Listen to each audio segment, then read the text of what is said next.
জুলাই গণঅভ্যুত্থানে সংঘটিত মানবতা বিরোধী অপরাধের মামলায় ক্ষমতাচ্যুত প্রধানমন্ত্রী শেখ হাসিনা সহ ৩ জনের বিরুদ্ধে আজ অভিযোগপত্র আমলে নিয়েছে আন্তর্জাতিক অপরাধ ট্রাইব্যুনাল।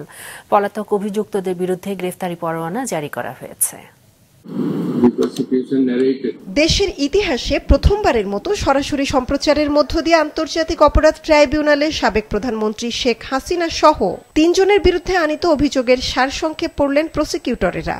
মূল অভিযোগপত্র ১৩৫ পৃষ্ঠার হলেও সাক্ষ্য, ভিডিও, অডিও ক্লিপস, জবানবন্দি, তথ্যচিত্র, আন্তর্জাতিক সংস্থার রিপোর্ট এবং সরকারি ডকুমেন্টস মিলিয়ে এর আকার দাঁড়িয়েছে ৮৭৪৭ পৃষ্ঠায়। সাক্ষী করা হয়েছে ৮১ জনকে, জানান প্রসিকিউশন প্রধান।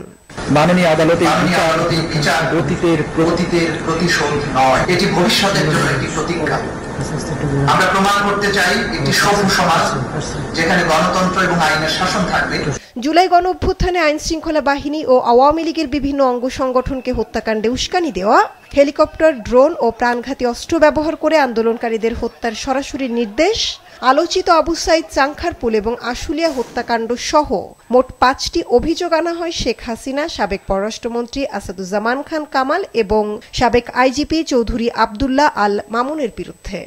আন্দোলনরত নিরীহ নিরস্ত্র ছাত্র জনতাকে বেআইনি আটক করে নির্যাতন, তাদের উপর নির্বিচারে গুলিবর্ষণ করে হত্যা, হেলিকপ্টার ব্যবহার করে নির্বিচারে গুলিবর্ষণের মাধ্যমে নারী ও শিশু সহ ১.৫ সহস্রাধিক মানুষকে হত্যা এবং হাজার হাজার মানুষকে আহত করে। আসামি শেখ হাসিনার ষড়যন্ত্রমূলক পরিকল্পনা, নির্দেশনা, অধীনস্থ তৎকালীন স্বরাষ্ট্রমন্ত্রী আসাদুজ্জামান খান কামাল, চৌধুরী আব্দুল্লাহ মামুন, তাদের অধীনস্থ নিয়ন্ত্রণাধীন আইন শৃঙ্খলা বাহিনীর সদস্যদের ড্রোন, হেলিকপ্টার, প্রাণঘাতী অস্ত্র, লিথাল ওয়েপন ব্যবহারের নির্দেশনা প্রদান করে তা বাস্তবায়ন নিশ্চিত করে। ২৪শে নভেম্বরে জুলাই হত্যাকাণ্ডের প্রধান পরিকল্পনাকারী হিসেবে শেখ হাসিনাকে একক আসামি করে এই মামলা করা হলেও পরবর্তীতে এতে যুক্ত করা হয় বাকি ২ অভিযুক্তকে। ট্রাইব্যুনাল অভিযোগ আমলে নিয়ে পলাতক শেখ হাসিনা ও আসাদুজ্জামান কামালের বিরুদ্ধে গ্রেফতারি পরোয়ানা জারি করে।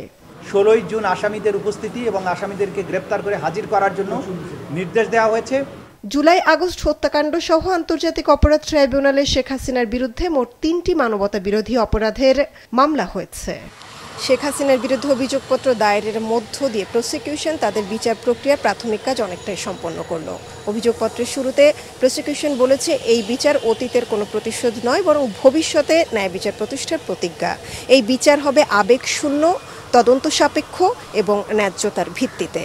তাদের এই কথার প্রতিফলন কতটা ঘটবে সেটি দেখার জন্য আমাদের অপেক্ষা করতে হবে সমস্ত বিচার প্রক্রিয়া শেষ করা পর্যন্ত। মৌমিতা জান্নাত, মাছরাঙা টেলিভিশন, ঢাকা।